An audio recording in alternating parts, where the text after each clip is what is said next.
So we're in Malta and we're going to discuss this pen and ink drawing. This pen and ink drawing is by Richard England, who is a Maltese architect, and he does do art as well as the architecture.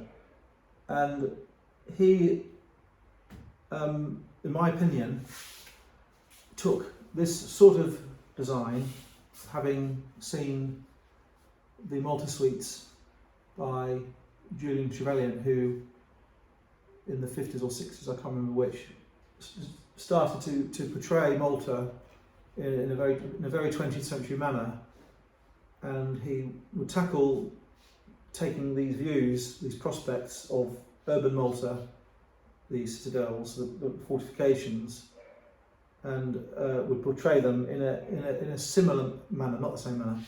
So my feeling is Richard England saw Trevelyan do these citadels and urban views, these prospects, these views from the side, and it influenced him. That's my view. So Richard England did these suites of opolis cities and polis, I should say, and the difference between the ones I buy and sell and the ones other people get are some allude to Malta and some don't.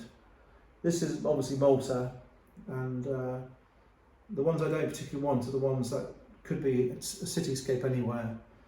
So there's a whole range of these sort of things that he has done and is apparently still doing.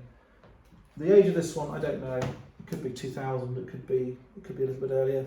It's more likely to be 2005, 2010, I think. It is an original pen and ink with a signature, not dated. It's not a print, it's pen and ink. And the density of the black masses is quite strong. Some of them have fairly poor infill, and you get quite an unpleasant effect. It looks like he's using a marker pen and the ink's running out. He might be using a marker pen, in fact, to fill it in. But the detail is done with a very fine instrument. So what he's got probably Valletta. You've got waves or boats. You've got two spires. It might be the cathedral. Domes galore. Again, probably boats or waves. Wharfside buildings and the characteristic square top roofs of Malta. The shadows on this particular one go both ways. On the one I've sold, I had another one recently, and the shadows are all on one side very clearly. This one here, the shadows are on this side,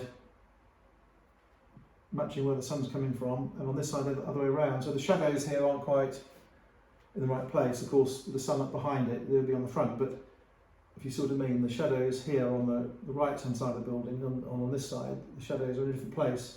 So he's playing with shadow, and that will be deliberate. So you've got a small, pleasing drawing. I think that's probably a reflection of the spires, perhaps. It's small, but it's signed. It's one of the Maltese ones.